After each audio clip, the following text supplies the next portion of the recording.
اس میں یہ کہا کہ تم لوگوں پر گواہ ہو، رسول تم پر گواہ ہو. تو رسول ہم پر گواہ ہیں، انہوں نے اپنی گواہی لے لی ہے اس امت سے، وہ اللہ تعالیٰ کے سامنے بری و ذمہ ہیں. لیکن ہم لوگوں پر گواہ ہیں، ہمیں یہ پیغام پہنچانا ہے. اس امت کو جو پیدا کرنے کا اصل مقصد ہے وہ یہی ہے. اگر آپ نے اس مقصد کو پورا نہ کیا تو آپ نے اپنی پوری زندگی بیکار ہی گوا دی. یہ خدا کی طرف سے ڈالا ہوا ہم پر ایک فرض ہے، یہ خدا کی طرف سے ڈالا ہوا ہم پر ایک فرض ہے.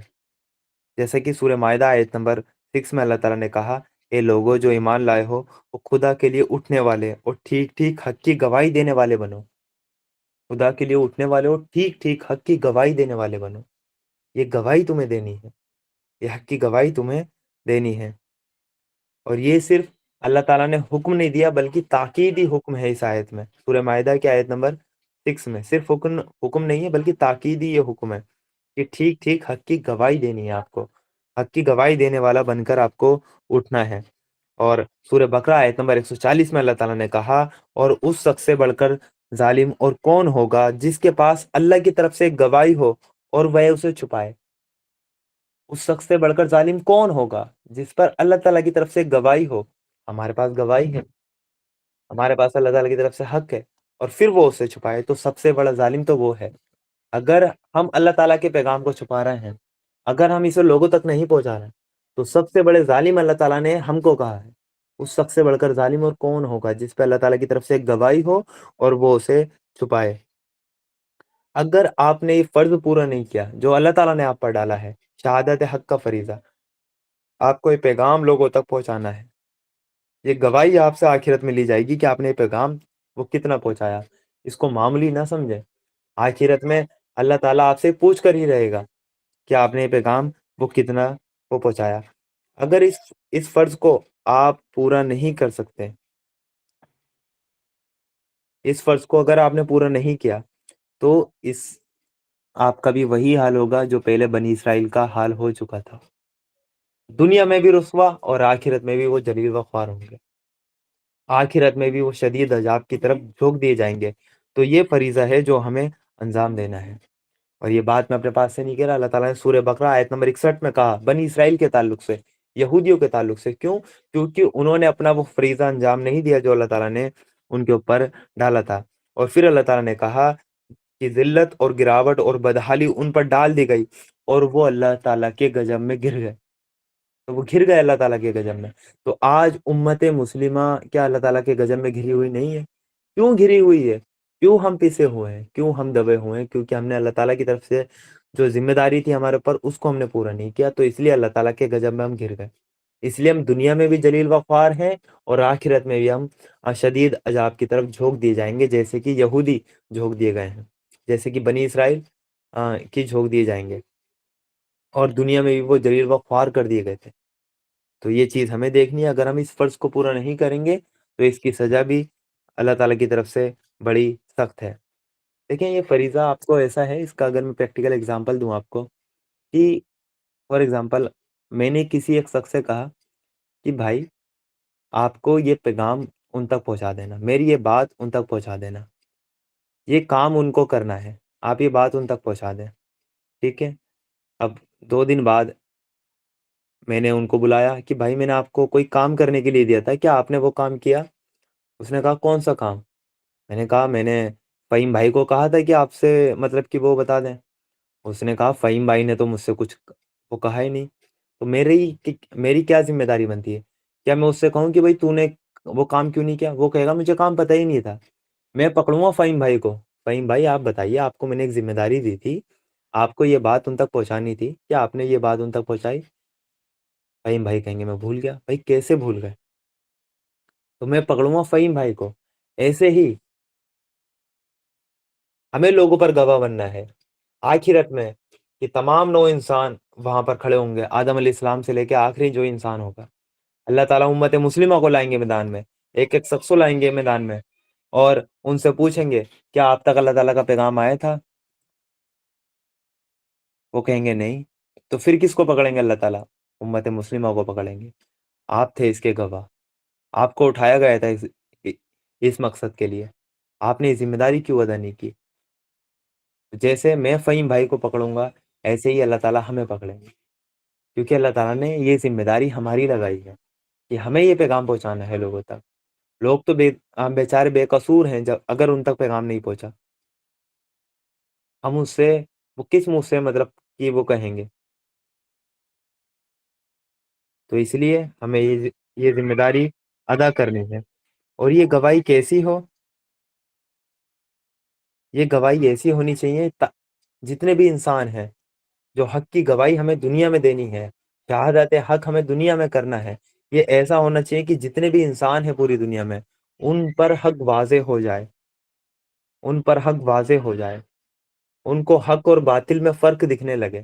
ایسا نہیں دھندلا دھندلا نہیں کہ ہم نے پہنچا دیا تھا کہ بھائی اسلام لے آؤ، نہیں، اسلام کی حقانیت ان پر ثابت کر دیں کہ اسلام ہی حق ہے، اور پھر وہ جان بوجھ کر اس کو وہ جھٹلائیں تو وہ پھر مجرم ہے، پھر وہ مجرم ہے۔ جو ہمارا کرنے کا کام ہے ہمیں وہ کرنا ہے، اگر وہ پھر بھی اس کو جھٹلائیں تو مجرم وہ ہیں، ہم نہیں۔ تو یہ ہے شہادت حق کا فریضہ، اور یہ گواہی ایسی ہونی چاہیے کہ ان تک واضح ہو جائے۔ اور اللہ تعالیٰ نے جو تمام انبیاء کرام دنیا میں بھیجے ہیں وہ اسی ذمہ داری کے تحت بھیجے تھے، اور حجۃ الوداع کے خطبے پہ یہ ذمہ داری نبیوں کے بعد ہمارے اوپر آ جاتی ہے، ہمارے اوپر آ جاتی ہے۔ اس گواہی کی اہمیت آپ اتنی سمجھے کہ یہ جو گواہی ہے کہ ہم لوگوں پر گواہ ہیں، رسول ہم پر گواہ ہیں اور ہم لوگوں پر گواہ ہیں، اس گواہی کی اہمیت کا اندازہ آپ اس بات سے لگا لیجئے کہ آخرت میں اللہ تعالیٰ جو پوچھ گچھ کرے گا تمام انسانوں سے، وہ اسی گواہی کی بیس پر ہی کرے گا، اسی گواہی کی بیس پہ ہی ہوگی۔ پہلے رسولوں کو بلائے گا اللہ تعالیٰ کہ بتاؤ تم نے یہ پیغام پہنچایا نہیں پہنچایا، تو کیا رسولوں نے کوئی کسر چھوڑی؟ نوح علیہ السلام نے 950 سال تک صرف تبلیغ کی، اور کہا اللہ تعالیٰ میں نے انہیں سمجھایا، آگے سے بھی دائیں سے بھی بائیں سے بھی میں نے ہر اینگل سے ان کو سمجھایا۔ اللہ کے رسول صلی اللہ علیہ وسلم نے کیا کوئی کمی چھوڑی؟ تو پہلے رسولوں کو بلایا جائے گا، اور پھر ان لوگوں کو بلایا جائے گا جن کی ذمہ داری تھی، امت مسلمہ کو بلایا جائے گا کہ تم نے اس گواہی کا حق وہ کہاں تک ادا کیا۔ آخرت میں تمام انسانوں کی جو پوچھ گچھ ہوگی اسی گواہی کی بیس پہ ہوگی۔ جن تک یہ پیغام پہنچے ہی نہیں وہ تو بے گناہ ہے، اسے کس بات کی سزا ملے؟ جس تک یہ پیغام ہی نہ پہنچا، پکڑ تو اصل ہماری ہونی ہے۔ اسی لیے تو علامہ اقبال نے کہا تھا، یہ شہادت گائے الفت میں قدم رکھنا، لوگ آسان سمجھتے ہیں مسلمان ہونا، مسلمان ہونا کوئی آسان کام نہیں ہے، ایک بھاری ذمہ داری ہم پر آ جاتی ہے مسلمان ہوتے ہی۔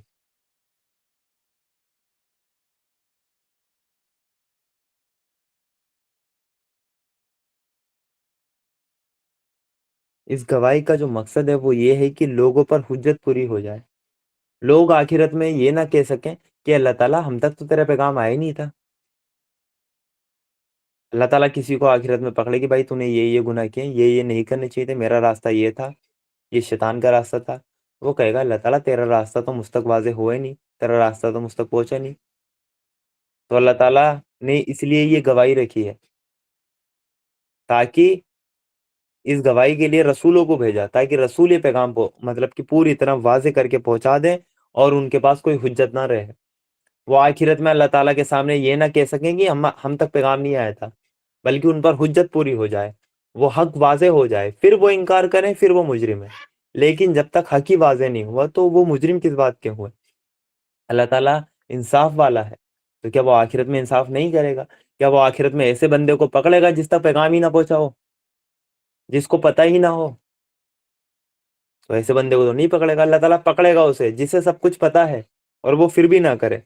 تو یہ جو گواہی تھی یہ لوگوں پر حجت پوری کرنے کے لیے تھی، اسی لیے اللہ تعالیٰ نے نبی بھیجے تھے۔ سورہ نساء کی آیت نمبر 165 ہے جس میں اللہ تعالیٰ نے کہا ہے، یہ سارے رسول وہ خوشخبری دینے والے اور ڈرانے والے بنا کر بھیجے گئے تھے، خوشخبری دینے والے اور ڈرانے والے بنا کر بھیجے گئے تھے، تاکہ ان کو بھیجے جانے کے بعد لوگوں کے پاس اپنے بے قصور ہونے کی اللہ کے مقابلے میں کوئی حجت نہ رہے، کوئی ٹھوس دلیل نہ رہے۔ اللہ ہر حال میں غالب رہنے والا ہے، حکمت والا اور گہری سمجھ والا ہے۔ تو اللہ تعالیٰ نے یہ ریزن بھی ہمیں بتا دیا سورہ نساء کی آیت نمبر 165 میں، یہ رسول اس لیے بھیجے ہیں، یہ انہیں اس لیے نبی بنا کر بھیجا ہے تاکہ لوگوں کے پاس اپنے بے قصور ہونے کی اللہ کے مقابلے میں کوئی حجت نہ رہے، ان پر حجت تمام ہو جائے، وہ یہ نہ کہہ سکیں اللہ تعالیٰ ہم تک تیرا پیغام نہیں پہنچا تھا۔ اور اسی کے لیے اللہ تعالیٰ نے پیغمبروں پر ہی یہ ذمہ داری ڈالی ہے سب سے پہلے کہ آپ یہ کام کریں، اور پیغمبروں کا دنیا میں آنے کا امتحان ہم ہیں، ہم تو سب غیب پر ایمان لے کر آئے ہیں، کیا ہم نے اللہ کو دیکھا؟ نہیں، فرشتے کو دیکھا؟ نہیں، ہمارا تو سارا ایمان ہی غیب پر ہے۔ لیکن فرشتے تو ڈائریکٹ رسول سے بات کرتے ہیں، تو رسول کو تو غیب کی باتوں کا علم ہے، اللہ تعالیٰ کی وحی ان تک آتی ہے، اللہ تعالیٰ ان سے کلام کرتا ہے، تو دنیا میں ہر انسان کا امتحان ہے، تو کیا رسولوں کا امتحان نہیں ہوتا دنیا میں؟ سوچیں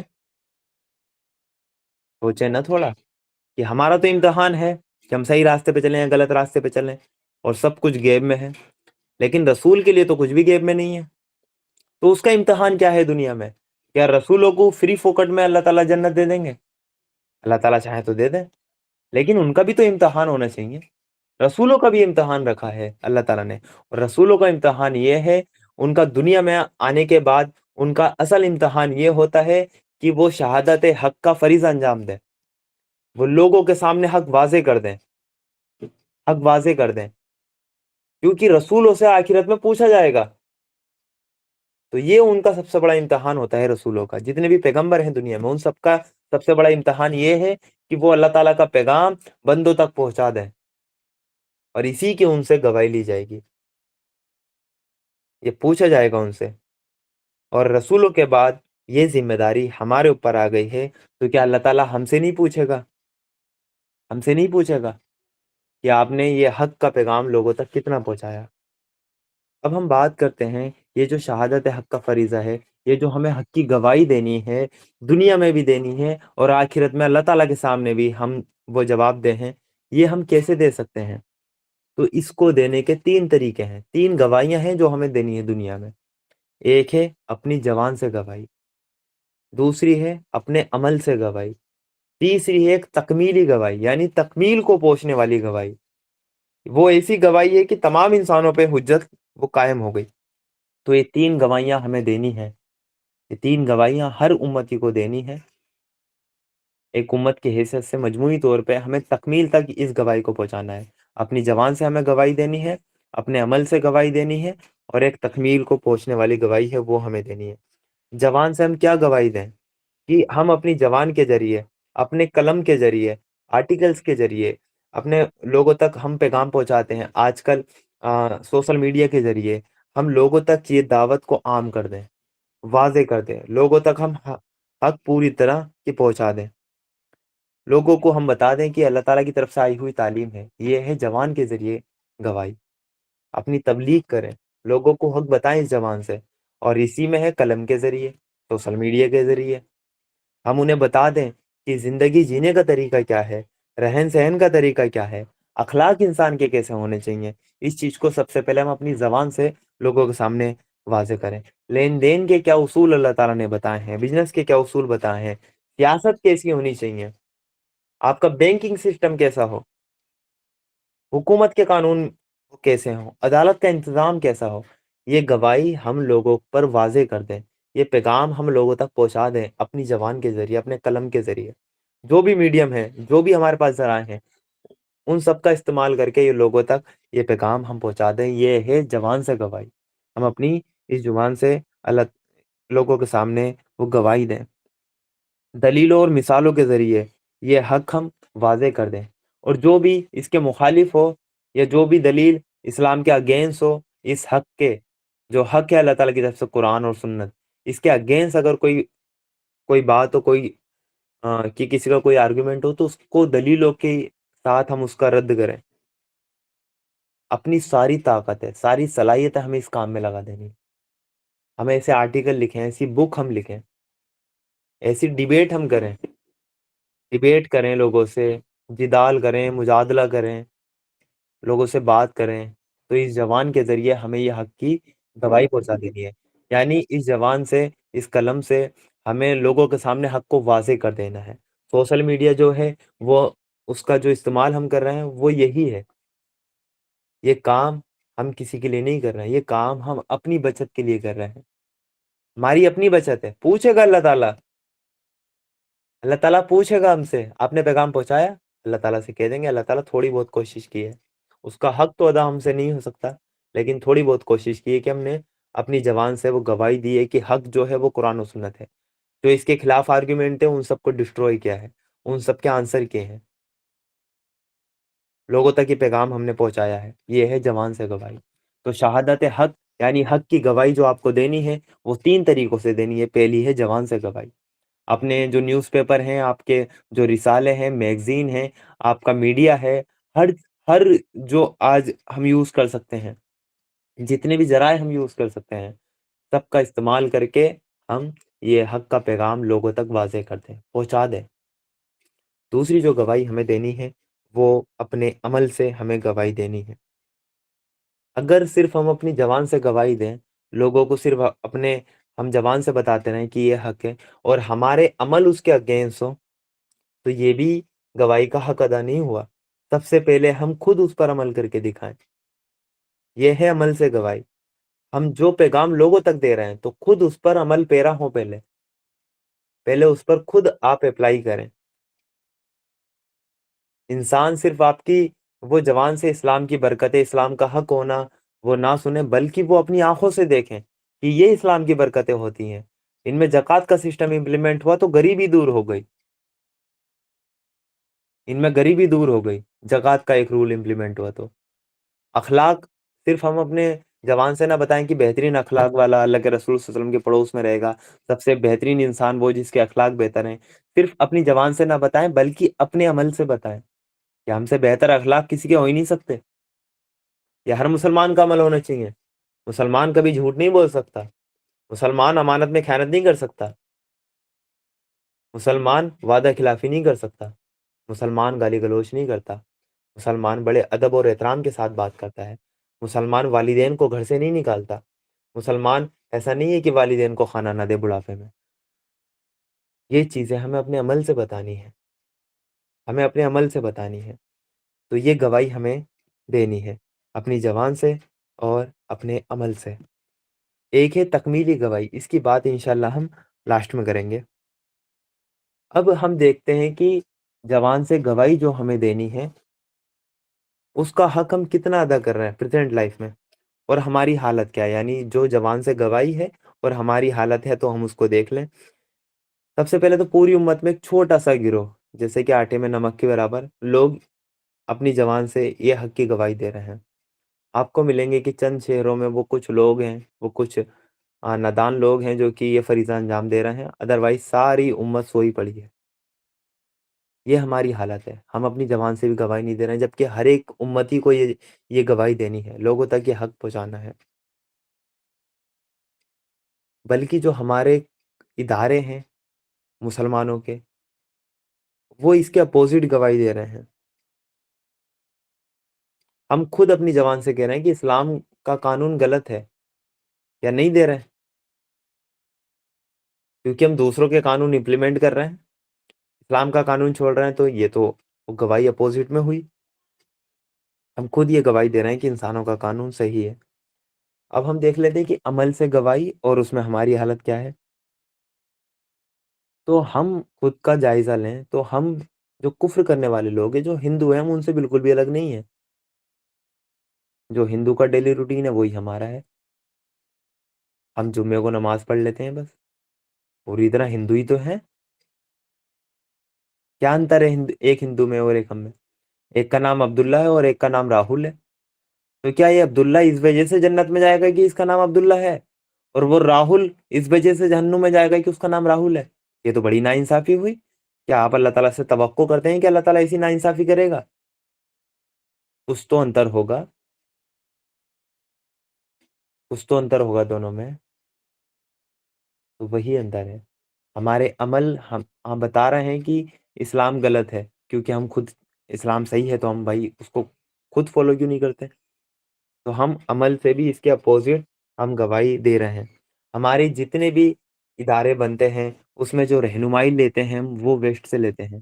یہ قانون کیسے چلنا چاہیے، ایک انگریز ہے، اس کی کتاب کا اگر میں آپ کو حوالہ دوں، لورنس براؤن اس کا نام ہے، اس کی کتاب ہے دا پروسپیکٹ آف اسلام۔ اس نے تانا دیا ہے مسلمانوں کو اس کتاب میں۔ اس کا ہندی ترجمہ میں آپ کو بتا دوں، انگلش میں وہ بک آپ کو اویلیبل مل جائے گی، دا پروسپیکٹ آف اسلام کے نام سے، لورنس براؤن کی یہ بک ہے۔ اس نے اپنی کتاب میں لکھا ہے کہ ہم نے جب بھارت میں کہ جب بھارت انگریزوں کا غلام تھا، اس ٹائم کی بات ہے کہ ہم نے جب بھارت میں اسلام کے دیوانی اور فوجداری قانونوں کو دقیانوسی اور ناقابل عمل سمجھ کر رد کیا تھا۔ یعنی اسلام کے جو قانون تھے، جو فوجداری جو قانون تھے، ان کو ناقابل عمل سمجھ کر اور دقیانوسی سمجھ کر ان کو رد کر دیا تھا لورنس براؤن نے، یعنی انگریزوں نے، اور مسلمانوں کے لیے صرف ان کے پرسنل لو کو رہنے دیا تھا۔ یعنی مسلمانوں کے لیے ایک الگ سے بورڈ بنا دیا، پرسنل بورڈ، آپ اس میں اپنے نکاح، طلاق، پراپرٹی کے معاملے آپ الگ سے سورٹ آؤٹ کر لو، اور وہ آج تک بنا ہوا ہے۔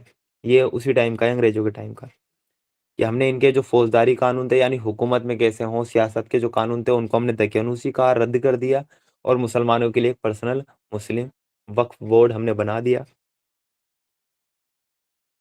تو وہ لکھتا ہے اپنی کتاب میں کہ مسلمانوں کو یہ اس ٹائم پر سخت ناپسند ہوا تھا، کہ اس سے تو ہماری حالت وہی ہو جاتی ہے جو ایک اسلامک اسٹیٹ میں نان مسلم کی ہوتی ہے، یعنی ذمیوں کی۔ اس کو ذمی بولتے ہیں نان مسلم کو، جس کا ذمہ لیتی ہے اسٹیٹ۔ تو اس سے تو ہماری حالت وہی ہو گئی کہ یعنی ہمارا نہ پولیٹکس میں کوئی رول ہے، نہ اس میں اسلام کے قانون چلیں گے، نہ آرمی میں چلیں گے، نہ کہیں چلیں گے، صرف ہمارا ایک پرسنل وقف بورڈ بنا دیا۔ تو مسلمانوں کو اس ٹائم پہ یہ بات بڑی بری لگی تھی، لیکن ہمارے عمل کیا تھے؟ وہ پھر اپنی کتاب میں آگے لکھتا ہے کہ بھارت کے مسلمانوں نے اسے پسند کر لیا تھا، یعنی بعد میں بھارت کے مسلمانوں نے اس کو پسند کر لیا تھا جو اس نے قانون بنائے تھے، بلکہ خود مسلم حکومتوں نے بھی اس معاملے میں ہماری پیروی کی، مسلم حکومتوں نے بھی اس کی پیروی کی۔ اور وہ آگے لکھتا ہے کہ ترکی، البانیہ نے تو اس سے بھی آگے بڑھ کر نکاح، طلاق اور وراثت کے قانون تک میں بھی ہمارے معیار اور ماپدنڈ کے مطابق سدھار کیے۔ یعنی ترکی نے، البانیہ نے، یہ مسلم کنٹری تھی، انہوں نے ویسٹ سے مطلب یہ قانون لیے کہ نکاح کے قانون کیا ہوں، طلاق کے قانون کیا ہوں، وراثت کے قانون کیا ہوں، اور وہ انگریزوں سے بھی آگے بڑھ کر انہی کے قانون لے کر اللہ تعالیٰ کے قانون کو انہوں نے چھوڑا اور انسانوں کے قانون کو انہوں نے لیا۔ تو یہ وہ ہمیں آئینہ دکھا رہا ہے کہ آپ کس بات کی گواہی دے رہے ہیں۔ آپ کہتے ہیں کہ آپ پہ بہترین قانون ہے، تو آپ اسے خود امپلیمنٹ کیوں نہیں کرتے، خود اپلائی آپ کیوں نہیں کرتے؟ تو یہ وہ تانا مسلمانوں کو دے رہا ہے، اور وہ لکھتا ہے آگے کہ اب یہ بات کھل گئی ہے کہ مسلمانوں کا یہ عقیدہ کہ قانون کا سروت، جو سورس ہے، وہ اللہ تعالیٰ ہے، وہ خدا ہے، یعنی قانون بنانے کا حق خدا ہے۔ تو وہ لکھتا ہے یہ ایک پاک کہانی کے سوا کچھ بھی نہیں ہے، یہ تو صرف ایک پاک کہانی ہے کہ قانون بنانے والا اللہ تعالیٰ ہے، قانون ساز اللہ تعالیٰ ہے، حاکم اللہ تعالیٰ ہے۔ جب یہ بات ہے تو آپ خود اپلائی کیوں نہیں کرتے اس قانون کو، خود اپلائی کیوں نہیں کرتے اس قانون کو؟ تو یہ اس نے تانا دیا ہے۔ تو یہ ہماری عمل سے گواہی ہے، نہ ہم اپنی زبان سے وہ گواہی دے رہے ہیں کہ اسلام حق ہے۔ آپ بتائیے کہ آٹے میں نمک کے برابر وہ کچھ لوگ ہیں جو کہ یہ فریضہ انجام مطلب کہ دے رہے ہیں پوری ایمانداری کے ساتھ، ادروائز ہم کیا کر رہے ہیں؟ اپنی اپنی زندگی میں ہم مگن ہیں، عمل ہمارے اس کے اپوزٹ ہیں، پرسنل لیول پر بھی، اجتماعی لیول پر بھی، حکومتی لیول پر بھی ہمارے اپوزٹ ہے اس کے عمل۔ کیا مسلم کنٹری، 57 مسلم کنٹری آپ کو نظر نہیں آتی؟ اگر یہ کہتے ہیں کہ ہم مسلمان ہیں اور قرآن اللہ تعالیٰ کی کتاب ہے، تو اس کے قانون کو یہ نافذ کیوں نہیں کرتے؟ یہ قانون یہ مغرب سے کیوں لیتے ہیں؟ یہ قانون انگریزوں کا کیوں چلاتے ہیں؟ کیا یہ اپنے عمل سے یہ گواہی نہیں دے رہے ہیں کہ اسلام کا قانون دقیانوسی تھا اور ویسٹ کا قانون ٹھیک ہے؟ بینکنگ سسٹم، پولیٹکس کیسے ہو؟ اسلام کے قانون کی برکتیں ہم اپنی زبان سے کتنی بھی بتا لیں، ہم لوگوں سے کہیں کہ بھئی اسلام کے قانون کی برکت کیا ہے، وہاں الیکشن ایسے نہیں ہوں گے جیسے ہوتے ہیں کہ ایک بندہ کھڑا ہے وہ لاکھوں روپے اڑا رہا ہے، نہیں، وہاں پر جو دل میں یہ اچھا رکھے کہ میں پرائم منسٹر بنوں، وہ سب سے پہلے نااہل ہو جاتا ہے۔ لوگ چنتے ہیں، لوگ نکالیں گے، لیڈر بنتے ہیں۔ یہاں تو جس کے پاس پیسہ ہے وہ لیڈر بن سکتا ہے، اسلام میں ایسا نہیں ہوتا۔ ہر ایریے سے لوگ اپنے میں سے سب سے بہتر انسان کو خود چنیں گے، وہ انسان کھڑا نہیں ہوگا کہ میں الیکشن میں کھڑا ہو رہا ہوں. اس کا اگر کوئی انسان کھڑا ہو رہا ہے الیکشن میں پرچہ بھر رہا ہے، اس کا مطلب کیا؟ اس کے دل میں مطلب کہ یہ چاہ ہے کہ میں اس ایریے کا امیر بنوں. تو جو یہ اپنے دل میں اچھا بھی رکھے تو اسلام کہتا ہے وہ سب سے پہلے نااہل ہے. اس کے دل میں یہ اچھا نہیں ہونی چاہیے، کیونکہ یہ کوئی عہدہ نہیں ہے بلکہ یہ ذمہ داری ہے.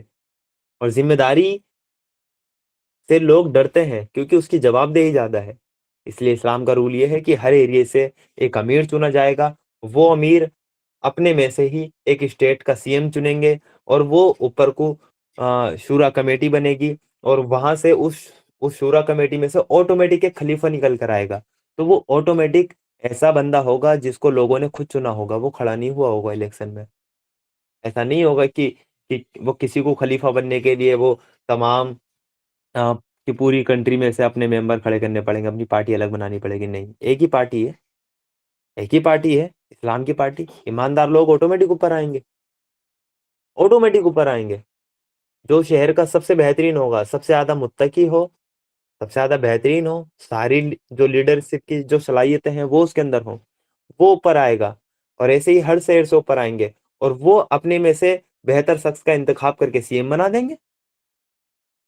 وہ جو سی ایم ہوں گے ان سے مل کر پی ایم بن جائے گا اپنے میں سے. تو آٹومیٹک نکلیں گے لوگ. ایک غریب رکشے والا بھی خلیفہ بن سکتا ہے اپنی صلاحیتوں کی بیس پہ، اور زیرو پیسہ خرچ کر کے وہ بھی پی ایم بن سکتا ہے. چائے والا بھی پی ایم بن سکتا ہے. تو یہ ہمیں دیکھنا چاہیے کہ ہم کیا کر رہے ہیں. شہادت حق کا جو فریضہ ہے ہمیں اپنی زبان سے دینا ہے، ہمیں اپنے عمل سے دینا ہے. اور ہماری جو دونوں حالت ہیں اس وقت اس دنیا میں، ہم اپنی زبان سے بھی یہ فریضہ انجام نہیں دے رہے ہیں، اور عمل تو ہمارے اس کا فریضہ انجام کہتے ہیں بلکہ اس کے اپوزٹ ہے. الٹے ہم نان مسلم کو اسلام قبول کرنے میں ہم سب سے بڑی رکاوٹ مسلمان ہیں. نان مسلم کو کہ نان مسلم کے پاس جاتے ہیں، اسے اسلام کی برکتیں بتاتے ہیں. جو ہمارے جو مخلص بندے ہیں اللہ تعالیٰ کے، وہ انہیں بتاتے ہیں، انہیں قائل کرتے ہیں، دلیلوں کے ذریعے انہیں اسلام کے حق ہونے کی حقانیت انہیں بتاتے ہیں. ان پر حق ہونا واضح ہو جاتا ہے، اور وہ لاسٹ میں ایک ہی کوشچن کرتے ہیں کہ بھائی آپ کی ساری باتیں تو ٹھیک ہے، یہ تو بڑی بہترین باتیں آپ نے کہی ہیں، لیکن تو مسلمان پھر ایسے کیوں ہیں؟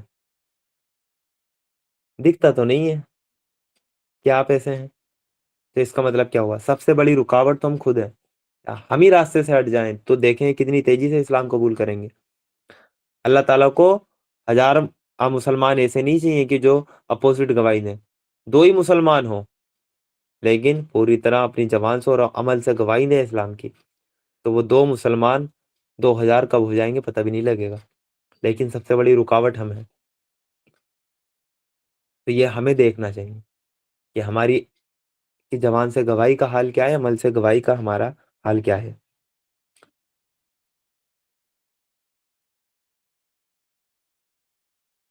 اب ہم چلتے ہیں تکمیلی گواہی. جو ایک گواہی میں نے چھوڑی تھی، تکمیلی گواہی، یعنی ایسی گواہی جو تکمیل تک پہنچ جائے، جو پوری طرح واضح کر دے حق.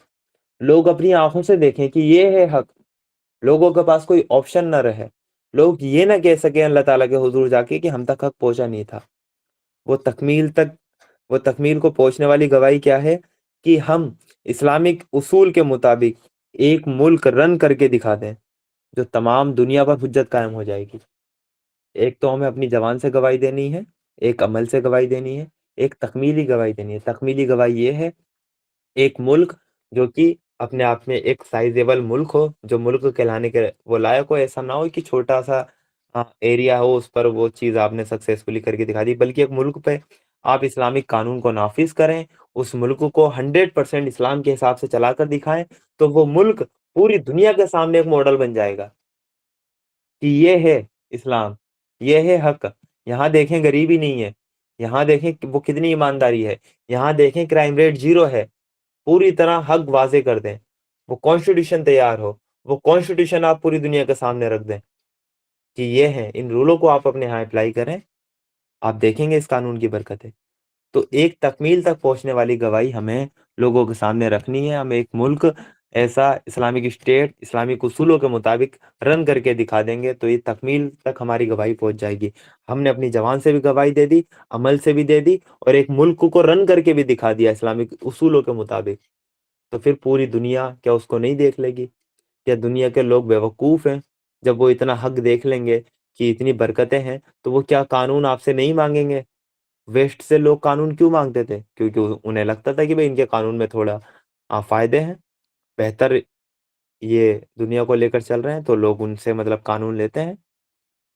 تو کیا اسلام کے ماننے والے امت مسلم اگر ایک ملک بھی رن کر کے دکھا دے اسلامک اصولوں کے مطابق تو کیا لوگ اسلام کو قبول نہیں کریں گے؟ یہ ہے حجت تمام ہو جانا.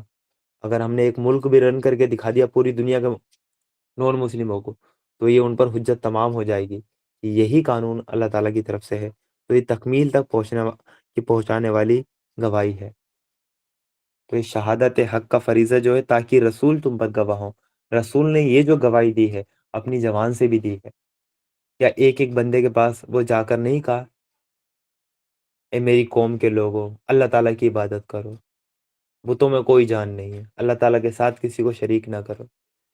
یہ اسلامی حق ہے، میں اللہ کا رسول ہوں. اس گواہی کو کیا اپنی زبان سے نہیں مطلب دیا؟ اور یہی گواہی اللہ کے رسول صلی اللہ علیہ وسلم نے جتنے بھی تمام نبی آئے ہیں انہوں نے اپنے عمل سے نہیں دی. کیا عمل ان کے اپوزٹ تھے؟ نہیں.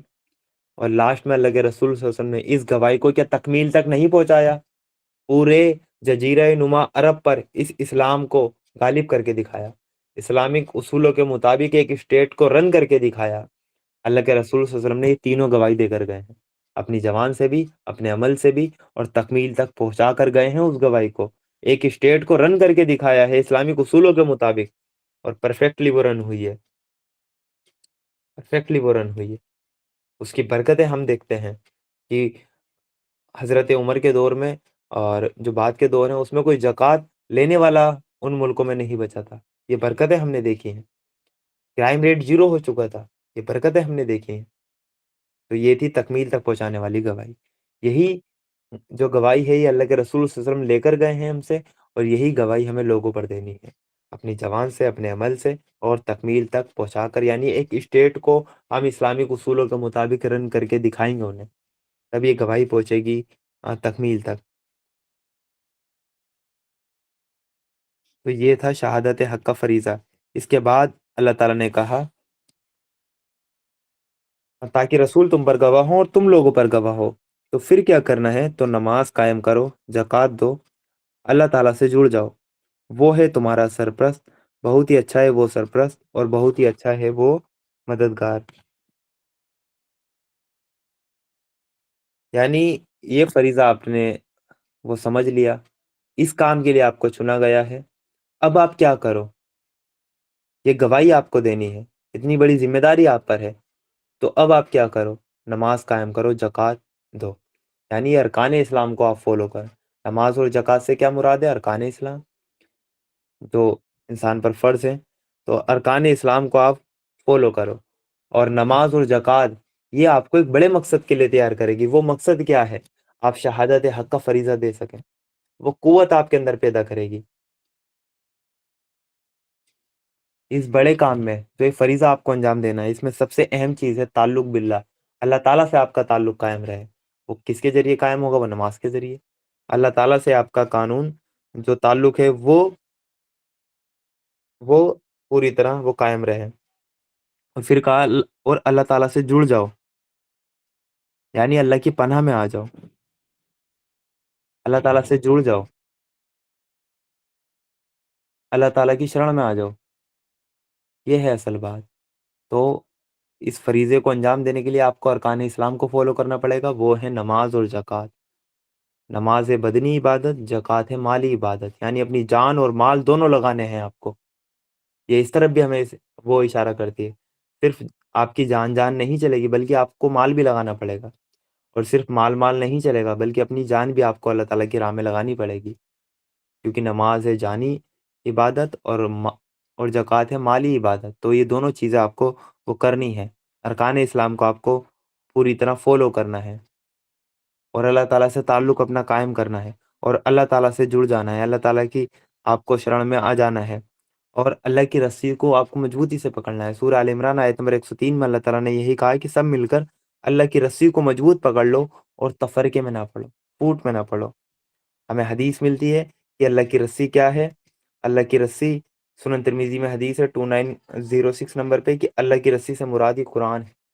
یہ قرآن ہے اللہ کی رسی، اس کو آپ کو پکڑنا ہے مضبوطی سے، وہ تب آپ اللہ تعالیٰ سے جڑو گے۔ یہ قرآن جو ہے، جو رسی جو ہے اللہ تعالیٰ کی رسی کا، اس کا ایک سرا بندے کے ہاتھ میں ہوتا ہے، دوسرا سرا اللہ تعالیٰ کے ہاتھ میں ہے۔ اگر وہ قرآن کو پکڑ لے گا تو وہ اللہ تعالیٰ تک پہنچ جائے گا، وہ اللہ تعالیٰ سے جڑ جائے گا۔ یہ ہے اللہ کی رسی، یہ ہے کلام پاک، یہ ہے اللہ تعالیٰ سے جڑنے کا ذریعہ۔ اللہ تعالیٰ سے جڑنا ہے، رسی کا ایک سرا اللہ تعالیٰ کے پاس ہے، دوسرا سرا آپ کے پاس ہے۔ اللہ تعالیٰ نے وہ سرا پکڑ رکھا ہے، آپ کو پکڑنا ہے۔ اللہ تعالیٰ سے جڑنا ہے تو پکڑیں کلام پاک کو، اس سے ہدایت لیں، اس سے رہنمائی لیں، اس پر عمل کریں، اور دنیا کے سامنے ایک مثال قائم کر دیں، مثال قائم کر دیں آپ۔ تو یہ ہمیں کرنا ہے کہ مضبوطی کے ساتھ ہمیں اللہ تعالیٰ کا دامن ہمیں تھامنا ہے۔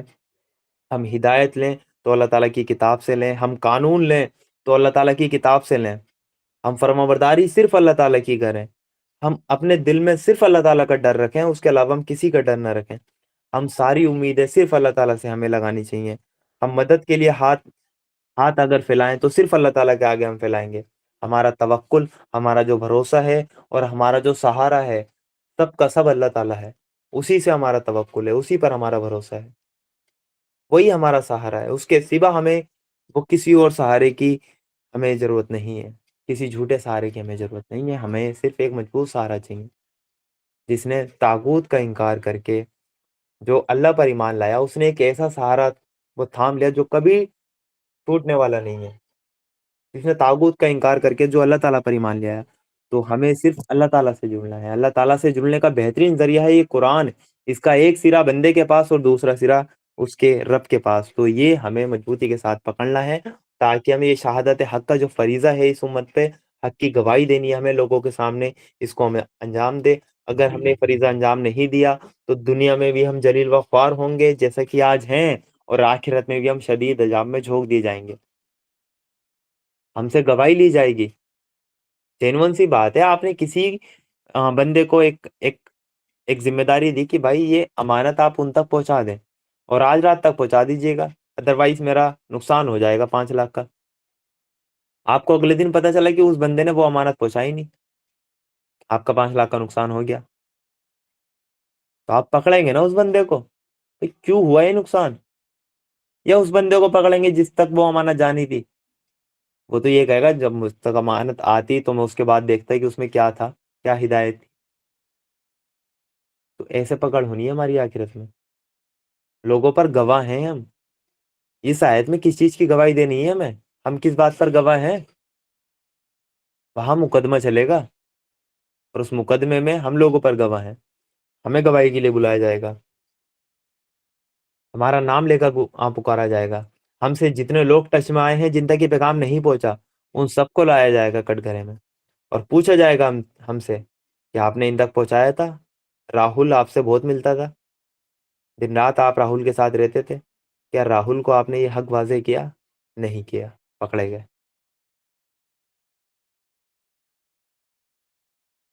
تو یہ پوچھا جائے گا۔ یہ شبہم تو دن رات آپ کا اٹھنا بیٹھنا تھا، روم میٹ بھی تھا آپ کا، 2 سال آپ ساتھ بھی رہیں، کیا آپ نے یہ حق ان تک واضح کیا؟ نہیں کیا، پکڑے گئے۔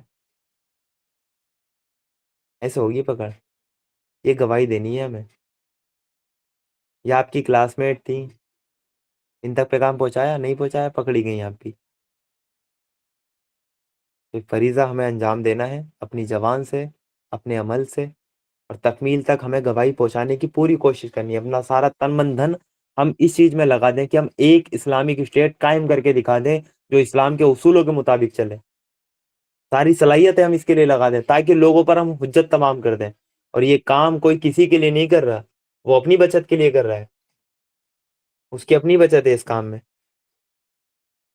اور یہ کام کرنے کے لیے آپ کو نماز قائم کرنی پڑے گی، یعنی جو فرض عبادت ہیں وہ آپ کو کرنی پڑیں گی، زکوٰۃ آپ کو دینی پڑے گی، اپنی جان لگانی پڑے گی، اپنا مال اللہ کی راہ میں آپ کو لگانا پڑے گا اور اللہ تعالیٰ سے جڑنا پڑے گا، اللہ تعالیٰ سے آپ کو تعلق بنانا پڑے گا، تب آپ یہ ذمہ داری ادا کرنے کے قابل بنیں گے، ادروائز آپ نہیں بن سکتے۔